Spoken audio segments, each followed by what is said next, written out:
Next beat on the string. My name is Mark Usher. I am no longer the chair of the classical department. I'm on sabbatical. I'm not supposed to be here, but I'm glad I am to introduce my good friend and terrific scholar, Norman Sandridge.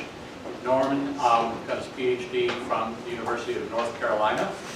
He teaches at Howard University, one of the so-called historic black universities and colleges in the country. Probably the flagship. Is it the flagship? The Mecca. It's the Mecca, yeah. I met Norman and got to know him. We were joint fellows at the Center for Hellenic Studies in Washington, D.C., located on Embassy Row, Massachusetts Avenue, right next to Hillary Clinton's house, backing onto Georgetown, a wonderful think tank for the humanities. Imagine that, they actually have think tanks for the humanities. So we met there, got to know each other, and found we had a lot of things in common. And he came last year and regaled classes with his shtick about ancient leadership. Norman has published quite a bit, and one in particular, a very important book on Xenophon's treatise called The Education of Cyrus. And I'm sure that'll come up in his talk today. And so without further ado, let me turn it over to Norman Sandridge, and thank you for coming, and thank you, Professor Evans, for surrendering your course. I forgot one thing, which is that we have handouts here, but you need to share them. So James is going to hand them out. So if you could just share with the person sitting next to you, that would be great. All right, thank you. Thank you so much, Dr. Usher, for having me, and thank you again, Dr. Evans, for letting me meet your class today. Well, welcome to you all. It's great to see you. I had an awesome time last year visiting you guys. Let me go ahead and just extend the invitation. I didn't put my email address on my handout today, but if I say anything that is interesting to you and you want to keep the conversation going, you are not only welcome, I would consider it sad if you did not reach out to me, and let's keep the conversation going about the value of what I'm going to call the humanistic or the humanities study of leadership. The title of my talk today is The Humanities as Proto-Leadership, First Leadership, or Foundational Leadership. I'm going to be making the argument that while it is certainly true that reading something like the Iliad is not going to help you, you can't just sign up for the army and say, I'm ready to command an army or something like this, but I will argue that reading a work like the Iliad is going to create a foundation for you to transition into any sort of leadership, I think, that you might want to participate in. So it's the Humanities as Proto-Leadership, a case study of Agamemnon and Iliad, Book 1. As I understand, you are somewhat familiar with Agamemnon so far. Agamemnon often gets a very bad rap as a leader in the Iliad. You read Book 1 of the Iliad, right? So you're familiar with quarrel between Agamemnon and Achilles, and you understand that quarrel is basically the catalyst or the first domino that gets the plot of the Iliad going, and the Agamemnon and Achilles will never really fully reconcile the quarrel with one another in that epic. You kind of have to look at the end of the Odyssey to see anything like a happy resolution there. But before I begin with my arguments for what I call the humanities as proto-leadership, I took a peek at the mission statement of the University of Vermont today before my talk, and believe it or not, as with many university mission statements, there is language in there about how you all, in pursuing your degrees, are training yourselves to become leaders. So I want to know, where is this leadership training happening for you? Just by a show of hands, how many of you see yourselves as leaders in training? Like, do you think that what you're doing here is training you to be a leader? Well, that's a huge F for UVM if they are not. That's right there in the mission statement. It's not ancillary at all. Like, that's You're not here to get credits, to get knowledge, skill set. You're actually here to train yourself to be a leader, an accountable leader. That's what the mission statement says. In other words, not only will you be leading, you're not going to be leading behind the scenes. People are going to be calling you out and saying to you, okay, explain to me why you did this, oh leader from University of Vermont. So most of you don't see yourselves as leaders in training, or you're just shy because we're just getting to know each other right now. You're not willing to reveal that about yourself. I mean, fair enough, fair enough. Maybe by the end we can kind of whisper. If those of you who do see yourselves as leaders in training, I'm curious, where are you getting that training here at the University of Vermont? Where is this? How are you taking courses on leadership? Are you participating? Yes. I'd say extracurricular activities on campus, and then some classes. Okay, classes such as? Kind of like your senior classes that try to teach you how, to be, almost at a manager level in your field of study. Okay, so a leader in your field of study, right? Would your leadership in your field of study translate into being a good baseball coach or being a good conductor of an orchestra? Like, are those leadership skills transferable? Yeah. Do you feel like you could conduct an orchestra? I don't know the details of it, but I feel like I can. I'm just curious, what are some of the transferable leadership skills in your own field that would help you conduct an orchestra? I think that we have people, so I know an orchestra has to be, split up into different octaves. I don't know anything about music. Okay. Yeah. Okay. So fair enough. Certain, any kind of leadership is going to involve some field-specific knowledge. But as you say, maybe it's the case that managing people is just something that is transferred. If you can manage people in one area, maybe you can manage them in another, and that actually is a fairly nice segue to kind of what I want to start talking about. Anybody else want to share an anecdote how your leadership is happening? Yeah, I think that I find that leadership happens in specific types of classes. For instance, gender and sexuality classes I find to be particularly useful in order to become leaders in the community and as citizens, and to improve our understandings of policies. Okay, nice. Can you elaborate on that, or would you elaborate on that? Like for yourself, like is it transforming you? Yeah, I absolutely think that it transforms and how so? me. Well, it enlightens me to different perspectives that I was previously unaware of in my position in society, and I think that it's incredibly important that we learn about inequality and different obstacles that face certain types of citizens. Okay, excellent. And thank you both so much for sharing that. And so now I want to transition to my my talk, or the elements of my talk here, and try to make the case for you.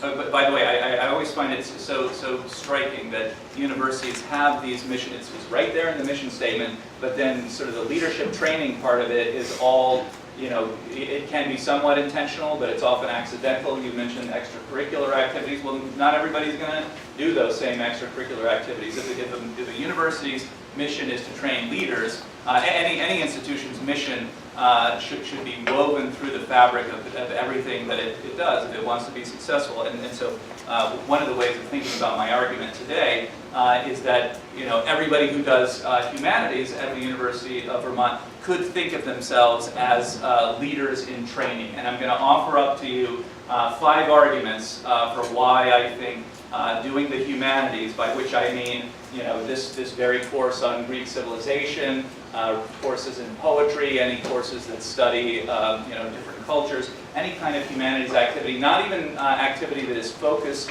strictly on leadership itself, can be regarded as leadership training. And the key is, and if I'm successful with my talk, I will hopefully have activated at least some of you to start processing what you're doing in the humanities as a leadership training kind of activity. It's not to say that every time you do the humanities that's the only reason to do it, but I think there's always an opportunity when you are engaging in humanistic study. So I want to begin. I've got 5 arguments here. I'm going to go through them with you, and then I want to apply these arguments to reading of the first opening lines to the Iliad, and talk a little bit about Agamemnon. So to begin, if everybody has a handout, or you're looking at handouts with someone, the first argument is what I call probably the most intuitive argument about why the humanities are proto-leadership, and this is the argument to emotional intelligence.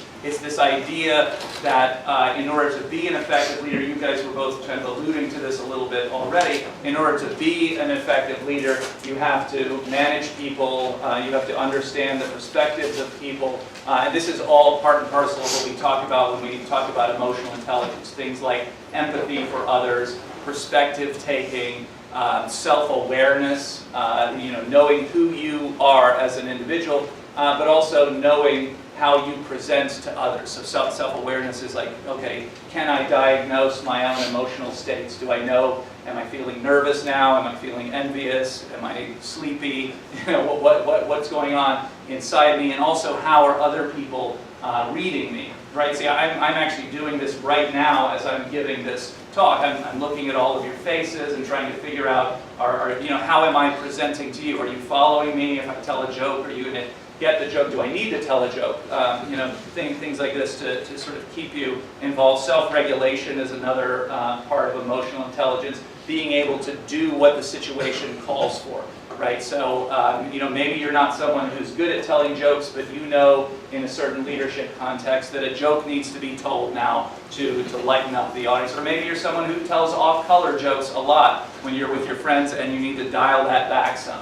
Right, so that would be self-regulation. And if you want to know more about this, Daniel Goleman, who is at Harvard University, a psychologist, has a great article in the Harvard Business Review from 2005 called What Makes a Leader, and he takes you through all of the aspects of emotional intelligence. And I think everyone here who does the humanities, certainly everyone here who teaches the humanities, would probably say, yes, our thing is emotional intelligence. If we do nothing else in our courses, it's to help you empathize with a different culture, a strange culture, to take the perspective of that culture. Like, why did they see the world in these terms? And I won't read the quote for you here, but there's a great quote from President Obama giving an interview to the novelist Marilyn Robinson. And he talks about when he was actually president of the United States, he read a lot of novels, and this was kind of his conditioning. It was almost, this isn't his term, but I think of our humanity as something that we have to practice, that we have to train, these ideas of perspective taking and empathy and introspection, and he would regularly read novels as a way to train his humanity and keep it sharp and keep it honed. No one would argue that if you read the Iliad at 18, that you're still going to be an enlightened person at age 60 if you never read again. Actually, this will be a theme for you when you read Herodotus. You'll see that a lot of characters in Herodotus are very humane and very sensible at a certain moment in their careers, and then things go off the rails. So just because you're humane now and you're conscientious, it's not a guarantee. It's something that you have to practice and train. And I think Obama is a really good example of how that can work.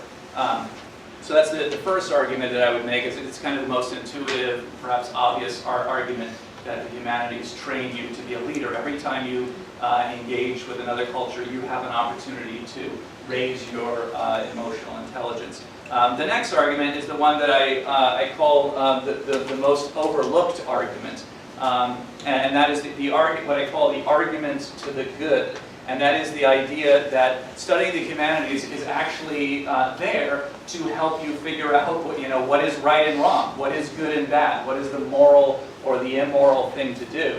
And I find, I'm going to make a blanket generalized statement here, not to hate on all of the other disciplines that teach leadership or claim to teach leadership.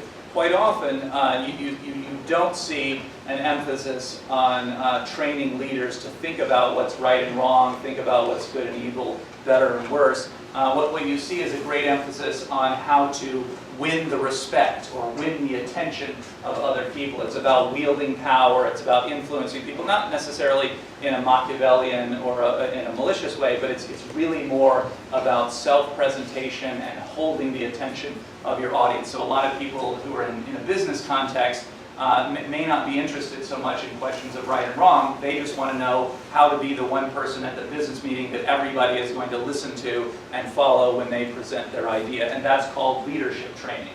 But I would say that's only a part of what it means to be a leader. I mean, ultimately, a leader is someone who helps the community become better. It's not just someone who wins the day or who, you convinced your friends to eat at Wendy's rather than McDonald's. Yay, you're a leader. That doesn't make you a leader because you still ate crappy food, right? You convince your friends to eat a salad or run a marathon, and then you can tell me that you're a leader. I'll believe it. And there's again, I won't read the quote for you, but you should read this quote by Abraham Flexner, who wrote a lot in the mid-20th century about how the humanities really exist to evaluate, to process, to make sense of new scientific discoveries, new technology. And he says in the quote, the scientist finds out the facts, and it's the humanist to figure out what they mean, what are the implications. And of course he's writing at the advent of the nuclear age, when everybody is trying to figure out, okay, we've got this new thing called nuclear technology. Do we want to make bombs? Do we want to make power plants? Do we want to just bury it under the ground and have nothing to do with it? These are the big questions that everybody should wrestle with, but for him, humanists should be especially trained to wrestle with questions of what he calls relative values. In other words, in any situation, there will be a lot of values at stake. There's a lot of good things that can happen and a lot of bad things that can happen, and it's the leader's job to kind of prioritize those and figure out what is really important here. What's our mission? What's our vision? And I would recommend to you. There's a classicist named Ina Sluter, who's at the University of Leiden. She's currently working on a multi-million-dollar grant to sort of articulate how the study of the humanities does what she calls anchoring innovation. So anytime there is a new invention, anytime there's a new discovery, it's the role of the humanities to try to contextualize that and make sense of it. And she's got all sorts of interesting case studies, and this is an ongoing kind of thing. So I would encourage you to follow that work if you're interested. So that, as I say, is the most intuitive argument, and then the most overlooked argument. My third argument for why the humanities is proto-leadership is what I call the most debatable argument. Last time when I was here, it was before the 2016 presidential election, and I don't know if you have heard, President Donald Trump was elected president last year. He's the president now, and has ushered in a very this is me trying to figure out how good you are at gauging facetious jokes. It's like we're just now getting to know each other, and I did a deadpan, and I wanted to see if some of you were, and some of you got it. So Donald Trump is our president, and it raises interesting questions for kind of how much of a humanities type leader you might want. And I want to give you the example here. So the third argument I put forth is the idea that the humanities enables us to become more eloquent. A lot of the humanities is about studying language. It's arguably about the study of the best uses of language, the most powerful, the most inspiring, the most well-connected uses of language to reach people, and also ideas of vision. Right, the humanities, anytime you start studying another culture, you're getting not just the values of that other culture, but you're getting a vision of what the ideals of that culture might look like, and you're bringing those into dialogue with your own values and your own vision. So again, to the extent that you believe leaders need to be able to persuade other people. And that in the purpose of their persuasion is not simply to activate their baser emotions of anger, fear, and hatred, but the purpose of language is to educate, to clarify, to inspire people, then, gosh darn it, you should be studying the humanities and practicing these kinds of things on a daily basis. And I want to give you my apologies to my classics colleagues who will have likely seen this quote from Robert Kennedy a million times. We trotted out a lot as an example of a leader who was able to draw from his classical education. Do you guys know this anecdote? So Robert Kennedy, back in 1968, on April 4th, which is the day Martin Luther King was assassinated, he was campaigning for president in the 68 election. He was campaigning in Indianapolis, Indiana, and of course, try to imagine a world before social media. It's probably hard for you. Maybe if you watch Stranger Things, anybody strange, that's what life was like before social media. Imagine that kind of world where you're Robert Kennedy, you're campaigning for the presidency, and you have to announce to this audience that is largely an African American audience in Indiana and Indianapolis. You have to announce to them that Martin Luther King has been assassinated. And you can listen, there are YouTube clips of this, you can find it all over. It's often regarded as one of the greatest speeches in American history. He has to be the one to announce the assassination of Martin Luther King, and not just announce it, now you are in a position, how do you make meaning of something like this? What can you possibly do to make sense of the fact that this great civil rights leader, this leader for a generation, has now been killed, is assassinated completely unexpectedly. And in making sense of this moment, he pulls a quote from Aeschylus. And have you guys read Aeschylus yet? I know you said you're going to read it end of the semester. You'll get some Aeschylus, the great Athenian tragic poet. He pulls a quote from Aeschylus' Agamemnon. And I am going to read this quote because I think it's great, and I'm actually going to hold, because I'm good at self-regulation, I'm going to hold back channeling my inner Robert Kennedy and not do the accent, but try to picture it. Here he said, so he's speaking to this audience, he said, "My favorite poet was Aeschylus. He wrote, 'In our sleep, pain which cannot forget falls drop by drop upon the heart, until in our despair, against our will, comes wisdom through the awful grace of God.'" Right? So the lesson there is, yes, life is about suffering, life is about pain, awful things are going to happen to us all the time, but guess what? The payoff is you're going to become wiser, whether you like it or not. Like it's just going to happen to you through your suffering. And then he goes on, to expand. What we need in the United States is not division. What we need in the United States is not hatred. What we need in the United States is not violence or lawlessness, but love and wisdom and compassion toward one another, and a feeling of justice towards those who still suffer within our country, whether they be white or they be black. Okay? And all of this was extemporaneous. Like, this was a leader drawing from his own training in the humanities. Obviously, he loves Aeschylus, and is able to draw from that in a very direct and nicely tailored way. And I want to compare that with you to something President Trump said back on the campaign trail. You may remember this incident that a cousin of Dwayne Wade, the basketball player, was shot on the streets of Chicago. And so President Trump seized upon that moment to send out a tweet. And this is what he said. "Dwayne Wade's cousin was shot and killed walking her baby in Chicago. Just what I have been saying. African Americans will vote Trump," he said loudly, right, in all caps there.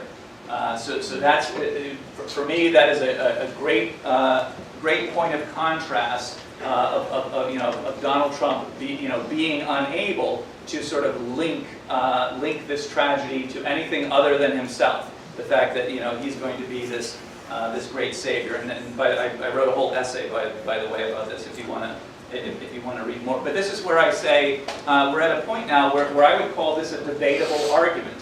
In other words, the argument that you need to cultivate eloquence and vision by studying the humanities, because clearly that's not where Donald Trump's eloquence and vision lie. I mean, if someone were a Trump supporter and wanted to defend him, they would say, yeah, it's totally fine with me that he's never read Aeschylus or that he's never read a book. Like, I mean, this is something Donald Trump is fairly proud about. That he was interviewed before the election. I'm not much of a reader, and I don't expect to read very much if I become president, right? So we're at a time now where at least 60 million Americans who voted for Donald Trump don't feel that this is an effective argument, right? That you don't really need this, and so that's interesting, and perhaps find it troubling at the same time to think about what is going to be the role of language in leadership going forward. Once again, as I say, is language going to be something that is there to guide us and instruct us and inspire us, or is it always just going to be about poking and stimulating our baser emotions of anger, fear, and hatred, and then it's just kind of a contest to see who can get us most confused and most riled up and most mob-like in our thinking, and that's, as I say, that's obviously where I stand on this question, but where we stand on this question as a country is a very big one. Okay. The fourth argument there is what I call the least special argument, but it's the argument that I have to say most of my classics colleagues, and I'm guilty of this too, we use it all the time. We say, oh yeah, study the humanities to do critical thinking, right? Not just thinking, but critical thinking, right? That's what we're all about. And the implication, oftentimes when you hear humanities professors say this, and I'm guilty of it as well, oftentimes when we say this, we are implying that, well, every other field you might study doesn't really engage in critical thinking. That's just some kind of mindless, that's what they do in the business school, just mindless. By the way, I'm going to talk to the business school after this, so that's not meant to dig against them. But that's kind of the assumption that other fields don't ask you to be critical of your received wisdom. You come to your classes, you get some knowledge, and then you go out and apply it, and you don't ever wonder if it's true or false, right or wrong. I don't think that's fair to other disciplines. I think it is absolutely fair to say that the humanities emphasizes critical thinking. It encourages you to be skeptical of received wisdom, whatever you're reading on the internet, whatever you're reading from historians. You are not supposed to take that at face value. And one of the best spokespersons for this line of thinking is a former Yale English professor, William Deresiewicz, that I really like. He wrote a book a couple years ago called Excellent Sheep, and it was about his experience at Yale, and basically his thesis is a lot of college students these days are excellent sheep, but students who are very, very good at completing a task. If you tell a student that in order to get a job, you need to take these 5 courses, you need to do these 5 internships, you need to meet these 5 people, you need to write this type of research paper, you need to do this kind of extracurricular. Sound familiar? Check off these boxes, and you can have a job. Most college students will take that deal. They'll be okay. How many hoops? I'll jump through them, whatever, because they're not trained and they're not encouraged to ever ask questions like, well, okay, how important is that job? Is that the only job? What are the trade-offs of picking that job versus another job? What are the trade-offs of picking that job versus moving in with my boyfriend or girlfriend, or staying close to home versus seeing the world? Those kinds of questions for Deresiewicz are not asked often enough, and those kinds of questions are of crucial importance to someone in a leadership position. The quote that I give you here, which again I won't read, but it's a great quote, comes from a talk that he gave to the plebeian class at West Point, this intro class about solitude and leadership. That if truly to be a good leader is not simply to apply received wisdom, but it's to develop your own sense of values, your own sense of vision, and apply that in whatever leadership situation you're going to find yourself, and that's what real leadership is, that it is developing an original perspective on the situation, and a perspective that is specifically tailored to that situation, that it's not a textbook solution, that it's actually the leader is processing it and thinking through the issues. And that's something, as he says, comes through solitude, being alone with a book and your thoughts, and trying to make sense of what's going on there. Okay, so while once again, I do think the humanities teaches critical thinking, and I think critical thinking is important for leadership, I don't want to say that it's the only field that does this. Hopefully everything that you're studying is training you to be critical of what's going on, because that's going to be valuable for your own leadership. Now the last argument is kind of a summation of the previous three arguments. And again, the argument being that the humanities is proto-leadership. One could probably make a case that other fields, psychology, political science, business, military studies, the other fields do lots of these things, and do lots of these things well. For me, this is not a zero-sum game. It's not about competition, but for this one way.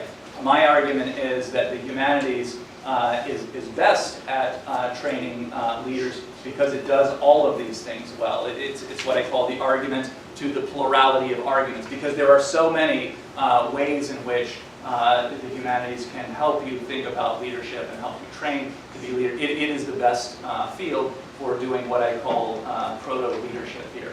So for any time you engage with another culture, you try to study the other culture, you try to make sense of it, you have the opportunity to cultivate emotional intelligence. You have the opportunity to think about what is good and bad, what is right or wrong. You have the opportunity to cultivate your own sense of eloquence and vision for what's going on, and you have the opportunity to be critical of your received wisdom. And to me, that's what's special about the humanities, is that it does all of these things together.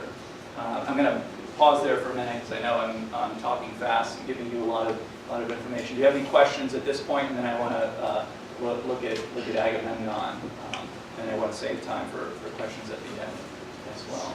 Any reactions, thoughts about this? Do these arguments feel compelling? Are there going to be any humanities majors emerging from this one talk? Yes? I'm happy to say this to the end. I don't want to distract you from the rest of your talk, but I'm kind of curious if you could clarify what you mean by humanities per se. I think it's a kind of not always very clearly defined field. I think there's an extent to which one could give this talk and just talk about studying literature, but I think you're not just talking about literature. So what is it that you mean by humanities, and what makes that field what you're talking about? Yeah, no, great question. I would not necessarily try to define humanities with kind of rigid borders to it, because what I'm thinking of here is really meant to be inclusive of all of the fields. But I guess I would think of it in terms of like circles, or what is the core and what is the periphery. For me, the core of the humanities is the cultural studies component, the focusing on literature, focus on art, language, values, symbols, history, any kind of storytelling, investigation, that kind of being the core, and then branching out, psychology, political science, other things that are so-called social sciences, I still see as part of that picture. But the argument that I would want to make is that by looking at it, starting with a work like Homer's Iliad, you have, let's call it the salon or the parlor or the space available to you for exploring leadership in all of these different ways. And it's a space that, of course, should, as I say, welcome in the social sciences and other things like that. Does that comport with your definition of the humanities? Would you tweak it at all? Because I actually get this asked a lot, and I think there's probably an issue within the humanities that we don't brand ourselves very well. Because a lot of times I'll meet students and I'll say, what's your major? And they'll say social sciences, and I'll say what, or sociology, and I'll say, why sociology? Well, I want to study humanity. I want to understand humanity better, and it's like they don't even know that there is a thing called the humanities. But does that comport with your? Yeah. That very distinction between humanities and social sciences often kind of perplexes me. Yeah. But I see that you're trying to maybe start from one and kind of expand out. Yeah, that's kind of exactly how I would say it, is that any time you study human culture, especially strange human culture or foreign human culture, you have a salon there or a parlor, meeting space for all of these other people. Whereas if you start out in the social sciences, again, not to hate on the social sciences, I don't know exactly how you would bring in all of these, all of these different fields. You could, but it would feel kind of ancillary. For me, start with human experience, right? Start with an aspect of culture and try to contextualize that as best you can with the other disciplines. Okay, so let me just transition now to talking about a few passages. You have them in front of you, where I think we can kind of apply some of these arguments to just reading the opening lines of the Iliad, of course, with the quarrel between Agamemnon and Achilles, and we may not get through all of these, but would anyone like to read this first quote, Agamemnon's threat to Achilles? And this is what I'm thinking of as an opportunity to think about emotional intelligence in leadership. Thank you. And you can stand if you want, and chant. No, I'll just project. Okay. It's okay. And can you project anger and condescension? Sure. It's a stretch. This is self-regulation in action.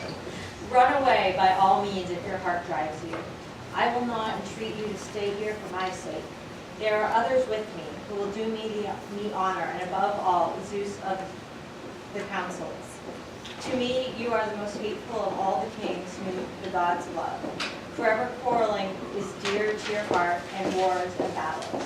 And if you are very strong indeed, that is a God's gift. Go home then with your own ships and your own companions. Be king over the Myrmidons. I care nothing about you. I take no account of your anger, but here is my threat to you.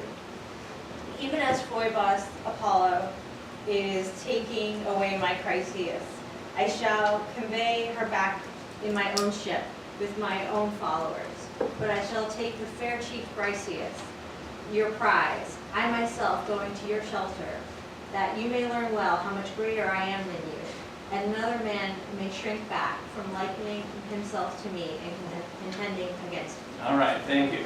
Well done. So in this passage, we're in the emotional intelligence phase here and trying to understand Agamemnon's perspective here. He's speaking to Achilles right after Achilles has told Agamemnon, look, you really need to give Chryseis back. We've got this plague on our hands that her father Chryseis sent through Apollo, and this is Agamemnon pushing back against Achilles' command. What's Agamemnon feeling here, and why? Can you articulate an explanation of what's going on in his head based on his words in this passage?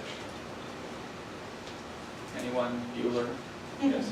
He clearly feels that his power is being undermined by taking away Chryseis. Okay. And so in order to reclaim his power, he attempts to subvert or to position himself in a position of dominance over Achilles by taking away his Chryseis. Okay. And so you see that the women function to represent the men's honor. Yeah, very good. You have a thoughtful look on your face. Okay.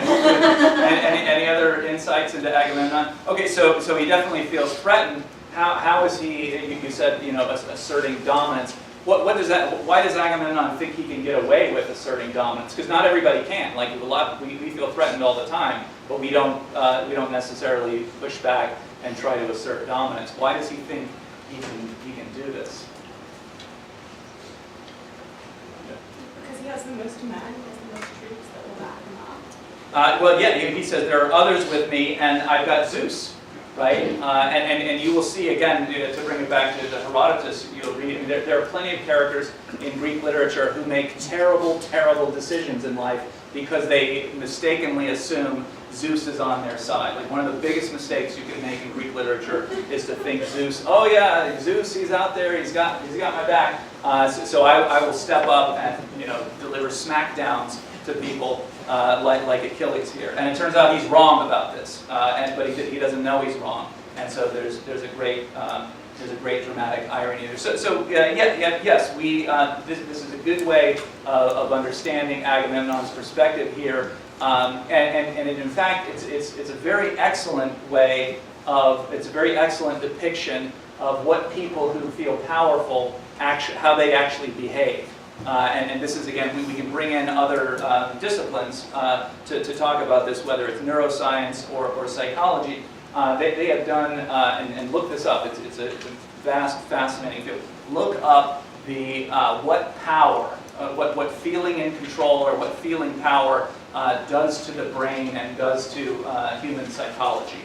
Okay, so one of the things that it does is it tends to cause you to dehumanize other people.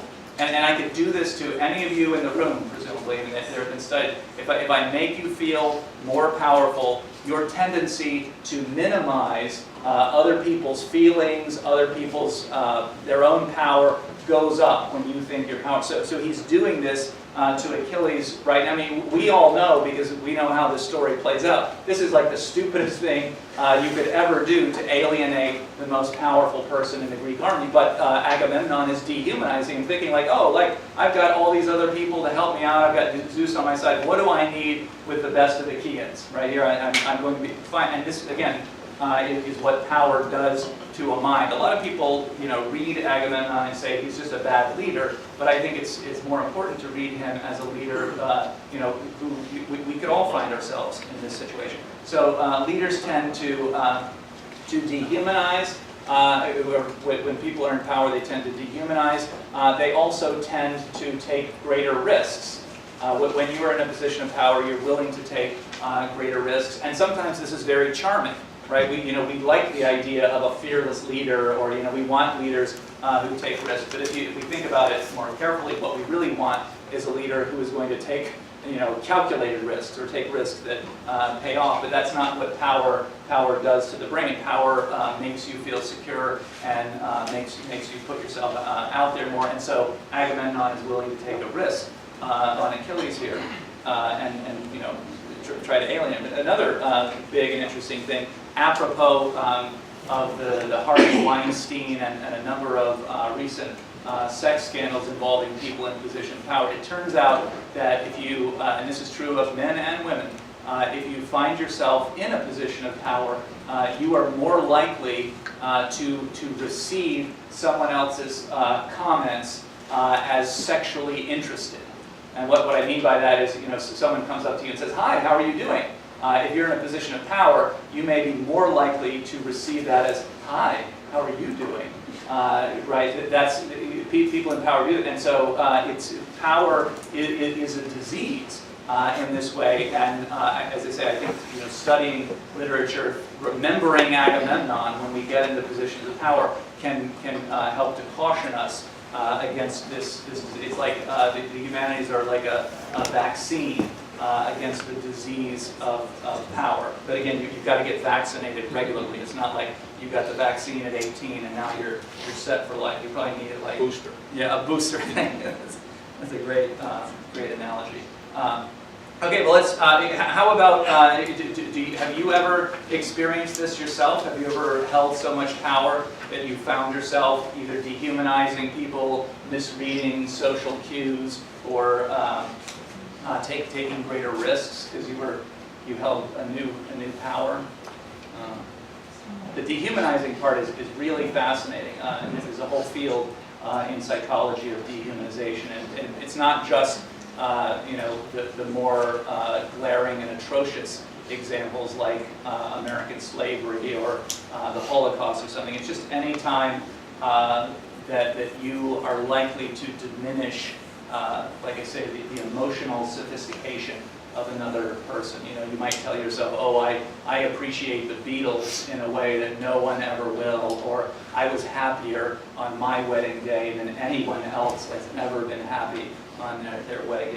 Just kind of slight examples of that, as I say, are enhanced when you hold positions of power. And of course, this makes a big difference when people hold power and they're making a lot of what it means to hold power is to make decisions for other people. And if you're dehumanizing them, the likelihood that you're going to make the best decision for them is not always there. How about this next example of Agamemnon speaking to Calchas? This gets us into the complexity of the values that a leader such as Agamemnon has to wrestle with in the Iliad. Who would like to read this passage?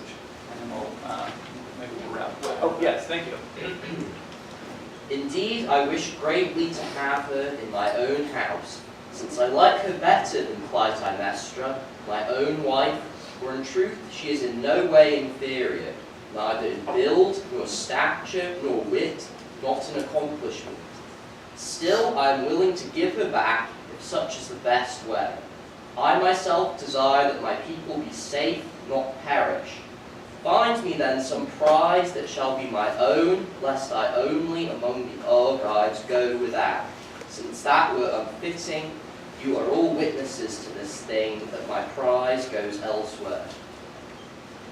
Brilliant, thank you. I want you to read this for like an audio book. That was awesomely read. So here, I mean, regardless of what you think Agamemnon's intent in delivering this speech, a lot of people think he's being very insincere. Oh, really, you want your people not to perish? I don't believe you. He's at least articulating at least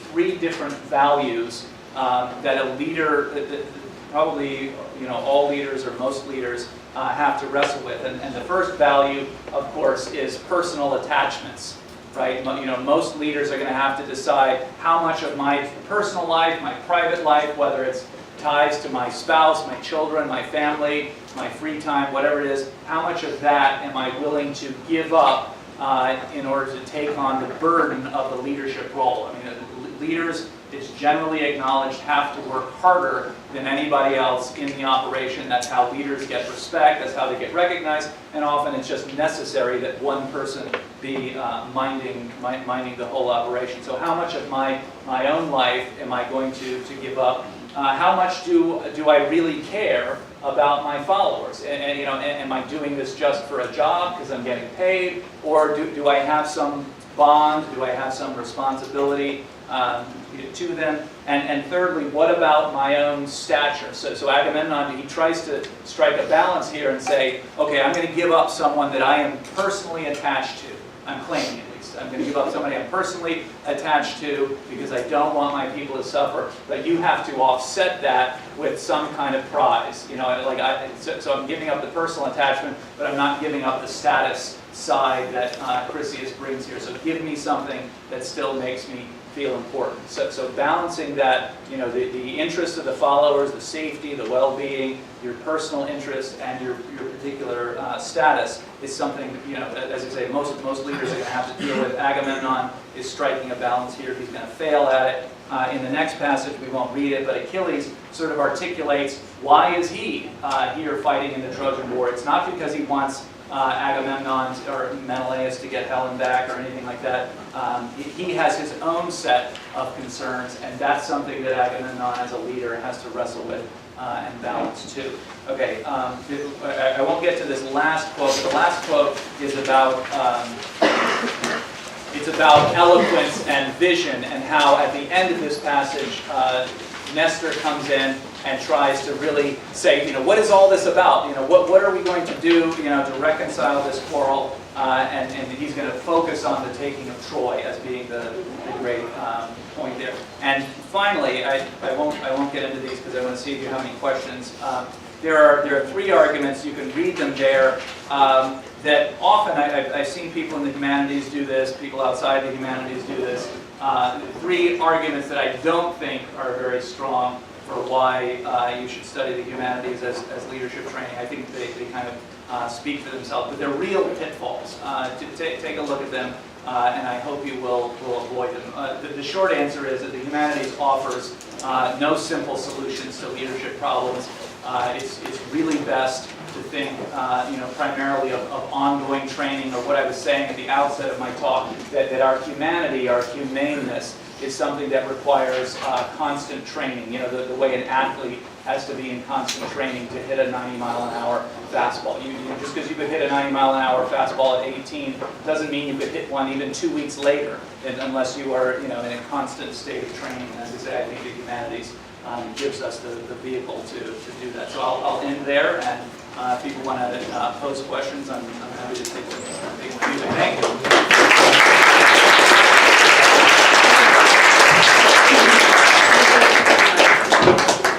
Yeah, so our time is actually up, so some students might have to get to another class, and that's totally fine. But if you have questions and want to stick around, Yeah, I'm happy. want to answer, you're welcome to stay. Thank you.